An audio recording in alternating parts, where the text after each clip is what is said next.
প্রিয় শিক্ষার্থীবৃন্দ, সবাইকে লাল গোলার শুভেচ্ছা। আশা করি সবাই ভালো এবং সুস্থ আছো। আমিও তোমাদের দয়ায় ভালো এবং সুস্থ আছি।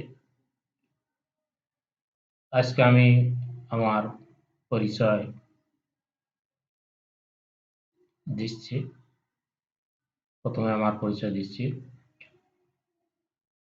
আমি তপন কুমার মণ্ডল, জীববিদ্যা প্রভাষক, DRM United ideal college, Kaliganj, Satkhira. বিষয় পরিচিতি: দ্বাদশ শ্রেণী, জীববিজ্ঞান দ্বিতীয় পত্র, ৭ম অধ্যায় চলন এবং অঙ্গ চলন সম্পর্কে আমি আলোচনা করব। তার আগে আমরা কিছু ছবি দেখি। ছবি যেখানে আমরা একটা ছবি দেখছি, যে ছবি সম্পর্কে আমাদের অনেকটা ধারণা আছে, যে আমরা মাসেল বা পেশির বিভিন্ন অংশ এখানে আমরা দেখতে পাচ্ছি। তাহলে আজকে আমরা আলোচনা করব পেশি টিস্যু। আজকের পাঠ হবে পেশি টিস্যু। পেশি টিস্যু ক্ষেত্রে পেশি টিস্যুতে আমরা কি কি শিখবো, এখানে কি কি জানবো। পেশি টিস্যু কাকে বলে, পেশি টিস্যুর বৈশিষ্ট্য, পেশি টিস্যুর কাজ, পেশি টিস্যুর প্রকারভেদ, মসৃণ ও হৃৎপেশির পার্থক্য, পেশিতে টান পড়ে কিন্তু ধাক্কা দেয় না কেন, ব্যাখ্যা দাও। এ বিষয়ে আমরা জানবো। তো প্রথমে আমরা জানবো কি পেশি টিস্যু কাকে বলে। পেশি টিস্যু কাকে বলে আমরা দেখি, যে কাকে বলে পেশি টিস্যু। যে মেসোডার্ম থেকে উদ্ভূত যে টিস্যু সংকোচন, প্রসারণ এবং অসংখ্য তন্তুর সমন্বয়ে গঠিত, তাকে কিন্তু পেশি টিস্যু বলে। পেশি টিস্যু কাকে বলছে? যে মেসোডার্ম থেকে উদ্ভূত যে টিস্যু সংকোচন, প্রসারণ ও অসংখ্য তন্তুর সমন্বয়ে গঠিত, তাকে কিন্তু পেশি টিস্যু বলে। পেশি টিস্যুর বৈশিষ্ট্য হচ্ছে: ১. মায়োব্লাস্ট নামক আদি কোষ রূপান্তরিত হয়ে তন্তুর মতো লম্বা পেশিকোষ সৃষ্টি করে, তাই পেশিকোষকে পেশিতন্তু বলে। পেশি টিস্যুর বৈশিষ্ট্য ২ হচ্ছে প্রতিটি কোষ এখানে সুস্পষ্ট নিউক্লিয়াস যুক্ত এবং সার্কোলেমা নামক ঝিল্লিতে আবৃত, এবং ভিতরের সাইটোপ্লাজমকে আমরা সার্কোপ্লাজম বলে থাকি। ৩ হচ্ছে সার্কোপ্লাজমের ভিতরে অসংখ্য মায়োফাইব্রিল নামক সূক্ষ্ম তন্তু থাকে। এছাড়া মায়োফাইব্রিল গুচ্ছবদ্ধ অ্যাক্টিন ও মায়োসিন নামক প্রোটিন দিয়ে গঠিত। ৪ হচ্ছে পেশি টিস্যু প্রায় ৭৫% পানি ও অবশিষ্ট অংশ কঠিন পদার্থে গঠিত। তাহলে পেশি টিস্যুর বৈশিষ্ট্য কি হচ্ছে? যে মায়োব্লাস্ট নামক আদি কোষ রূপান্তরিত হয়ে তন্তুর মতো লম্বা পেশিকোষ সৃষ্টি করে, এই পেশি কোষকে কিন্তু পেশিতন্তু বলে। ২ হচ্ছে প্রতিটি কোষ সুস্পষ্ট নিউক্লিয়াস যুক্ত এবং সার্কোলেমা নামক ঝিল্লিতে আবৃত থাকে, এবং ভিতরের সাইটোপ্লাজমকে আমরা সার্কোপ্লাজম বলে থাকি। ৩ হচ্ছে সার্কোপ্লাজমের ভিতর অসংখ্য মায়োফাইব্রিল নামক সূক্ষ্ম তন্তু থাকে। এছাড়া মায়োফাইব্রিল গুচ্ছবদ্ধ অ্যাক্টিন ও মায়োসিন নামক প্রোটিন দিয়ে কিন্তু এটি গঠিত। ৪ হচ্ছে পেশি টিস্যু প্রায় ৭৫% পানি ও অবশিষ্ট অংশ কঠিন পদার্থে এটি কিন্তু গঠিত। পেশির কাজ হচ্ছে কি? ১. একটা অঙ্গের সাথে অন্য অঙ্গের যোগাযোগ রক্ষা করা।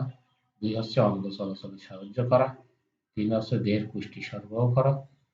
৪ হচ্ছে অস্থির পাশাপাশি কলা ও দেহের গঠন তৈরি করা। পেশির কাজ হচ্ছে কি? একটা অঙ্গের সাথে অন্য অঙ্গের যোগাযোগ রক্ষা করা। ২ হচ্ছে অঙ্গ চলাচলে সাহায্য করা। ৩ হচ্ছে দেহের পুষ্টি সরবরাহ করা। ৪ হচ্ছে অস্থির পাশাপাশি কলা ও দেহের গঠন তৈরি করা। এরপরে আমরা পেশির প্রকারভেদ আমরা দেখি। পেশির প্রকারভেদ, এখানে পেশিকে তিন ভাগে ভাগ করা হয়। একটা হচ্ছে মসৃণ পেশি, ২ হচ্ছে কার্ডিয়াক পেশি, ৩ হচ্ছে রৈখিক বা ঐচ্ছিক পেশি। মসৃণ পেশি কাকে বলবো? যে পেশির সংকোচন প্রাণীর ইচ্ছা নির্ভর নয়, তাকে কিন্তু আমরা মসৃণ পেশি বলে থাকি। এটি কোথায় অবস্থান করে? পৌষ্টিক নালী, অন্ননালী, শ্বাসনালী, পিত্তথলি, জরায়ুতে মসৃণ পেশি অবস্থান করে। তাহলে মসৃণ পেশি কাকে বলছি? যে পেশির সংকোচন প্রাণীর ইচ্ছা নির্ভর নয়, আমরা ইচ্ছা মতো যে পেশি নাড়াতে পারবো না, তাকে কিন্তু আমরা বলবো মসৃণ পেশি। এটি কোথায় অবস্থান করে? পৌষ্টিক নালী, অন্ননালী, শ্বাসনালী, মূত্রথলি, জরায়ুতে মসৃণ পেশি অবস্থান করে। এর কাজ কি? সংকোচন প্রসারণ ক্ষমতা ধীর ও দীর্ঘস্থায়ী করা। এছাড়া বিভিন্ন বস্তু যাতায়াত নিয়ন্ত্রণে এটি ভূমিকা পালন করে। কাজ কি হচ্ছে? সংকোচন প্রসারণ ক্ষমতা ধীর এবং দীর্ঘস্থায়ী করা, এছাড়া বিভিন্ন বস্তু যার কাজ নিয়ন্ত্রণে এই টিস্যু অপরিহার্য পাওয়া যায়। দুই হচ্ছে কার্ডিয়াক পেশি, হার্টের প্রাচীরে কিন্তু এই পেশি পাওয়া যায়। এই পেশি কার্যকারিতা ইচ্ছা নির্ভর নয়, তাই কাজের দিক থেকে পেশি মসৃণ বা অনিশ্চিত পেশি। কাজ কি? হার্টের রক্ত সঞ্চালন প্রক্রিয়া নিয়ন্ত্রণ করা হচ্ছে এর প্রধান কাজ। তাহলে কার্ডিয়াক পেশি কাকে বলছে? যে হার্টের প্রাচীরে এই পেশি পাওয়া যায়। এটুকুকে কিন্তু আমরা অনিশ্চিত পেশি বলতে পারি কার্ডিয়াক পেশিকে। এই পেশি কার্যকারিতা ইচ্ছা নির্ভর নয়, যেটি ইচ্ছা নির্ভর নয় সেটিকে আমরা অনিশ্চিত পেশি বলে থাকি। তাই কাজের দিক থেকে পেশি মসৃণ বা অনিশ্চিত পেশি বলে থাকি। কাজ হচ্ছে হার্টের রক্ত সঞ্চালন প্রক্রিয়া নিয়ন্ত্রণ করা হচ্ছে এর প্রধান কাজ। এরপর আছে রৈখিক পেশি। আমরা যে অংশ মাংস বলে থাকি এবং যাতে বস্তুরেখা থাকে তাকে রৈখিক পেশি, রৈখিক টিস্যু বা রৈখিক পেশি বলে থাকি বা ঐচ্ছিক পেশি বলে থাকি। অর্থাৎ এক্ষেত্রে আমরা পেশি ইচ্ছা নির্ভর, পেশিকে নিজের ইচ্ছা মতো আমরা নাড়াতে পারি। এটি কোথায় থাকে? বড় বড় অস্থির সংযোগস্থল, চোখ, জিহ্বায় কিন্তু পেশি থাকে।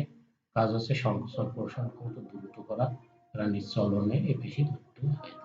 রৈখিক পেশি বলতে আমরা ঐচ্ছিক পেশি বলছি, অর্থাৎ আমরা ইচ্ছা নির্ভর, অর্থাৎ আমরা ইচ্ছা মতো এই পেশিকে নাড়াতে পারি। অর্থাৎ আমরা যে অংশ মাংস বলে থাকি এবং যাতে অভ্যস্ত রেখা থাকে তাই হচ্ছে রৈখিক পেশি বা রৈখিক টিস্যু। বড় অস্থির সংযোগস্থল, চোখ, জিহ্বা এই পেশি থাকে। কাজ হচ্ছে সংকোচন প্রসারণ ক্ষমতা দ্রুত প্রাণীর চলনে এই পেশি মাধ্যমে হয়ে থাকে। আমরা তিন প্রকার পেশির ছবি এখানে আমরা দেখি। যে প্রথমে হচ্ছে যেটি প্রথমে আমরা যেটি দেখলাম মসৃণ পেশি। মসৃণ পেশি যেটি, এটা মসৃণ পেশি বললাম, যেটি আমরা প্রথমে দেখছি মসৃণ পেশি, যেটি বা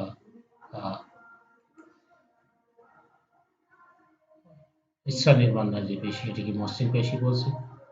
দুই নম্বরে হচ্ছে রৈখিক পেশি বা ঐচ্ছিক পেশি। রৈখিক পেশি স্মুথ মাসল, রৈখিক পেশি বা স্মুথ পেশি। আর তিন নম্বর আছে কার্ডিয়াক মাসল, হৃদপেশি, যেটি আমরা তিনটি চিত্র আমরা কিন্তু এখানে লক্ষ্য করি।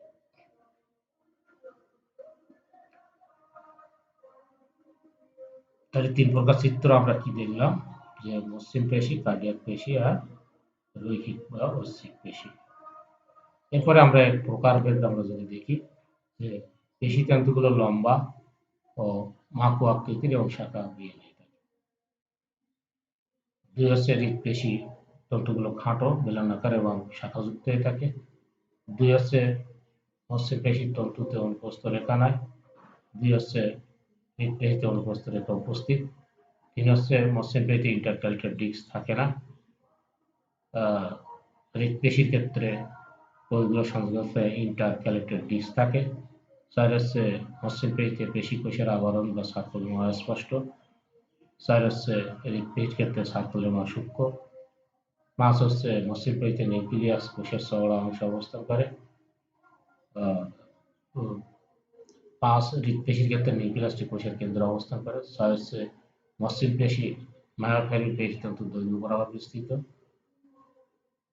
হৃদপেশির ক্ষেত্রে মায়োফাইব্রিন পরস্পর অনিয়মিত যুক্ত হয়ে জালের মতো গঠিত হয়। তাহলে মসৃণ হৃদপেশির পার্থক্য কি হচ্ছে? এক হচ্ছে পেশিতন্তুগুলো লম্বা মাকু আকৃতির এবং শাখাবিহীন মসৃণ পেশির ক্ষেত্রে, আর হৃদপেশির ক্ষেত্রে পেশিতন্তুগুলো খাটো, বেলনাকার এবং শাখাযুক্ত।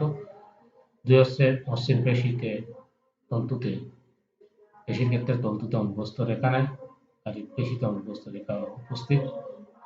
মসৃণ পেশিতে ইন্টারক্যালেটেড ডিস্ক থাকে না, আর হৃদপেশির ক্ষেত্রে কোষগুলো সংযুক্ত ইন্টারক্যালেটেড ডিস্ক থাকে।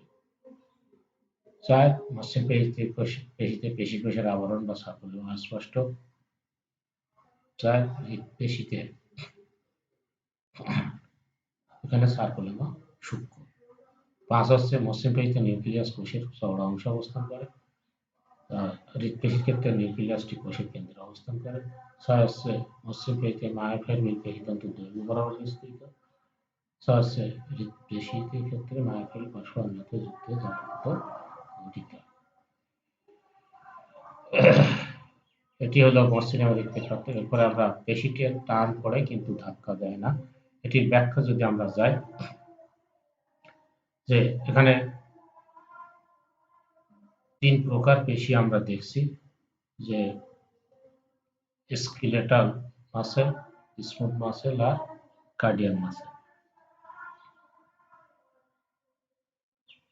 এখানে পেশি আমাদের চলন ও ভঙ্গিমা নিয়ন্ত্রণ করে এবং কর্মকাণ্ড পরিচালনায় এটি কিন্তু ভূমিকা রাখে এবং প্রতিটি কাজ এখানে পেশি নির্মাণ। দেহে ৩ ধরনের মসৃণ পেশি এখানে থাকে।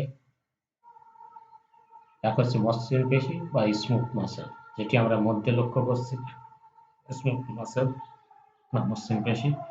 ২ হচ্ছে কার্ডিয়াক মাসল বা হৃৎপেশি, আর ৩ হচ্ছে কঙ্কাল পেশি বা স্কেলেটাল মাসল, যেটি আমরা লক্ষ্য করছি। ৩টা পেশি এখানে আছে।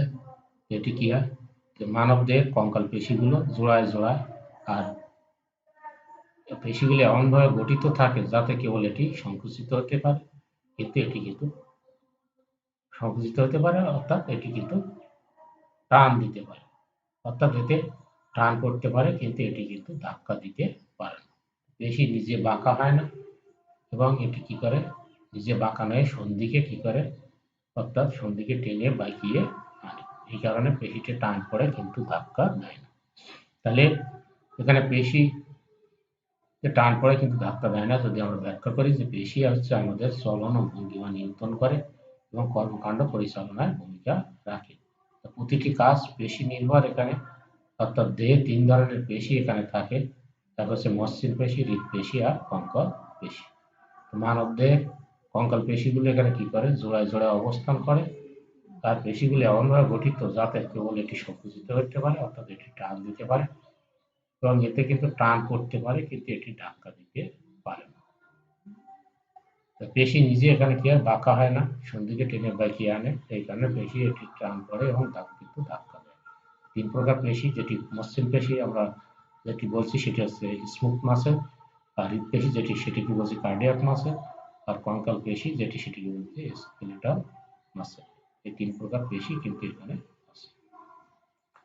এখানে কাজ হচ্ছে আমাদের একক কাজ, যে বিভিন্ন প্রকার পেশির চিত্র অঙ্কন করতে হবে, পেশির কাজ বলতে হবে।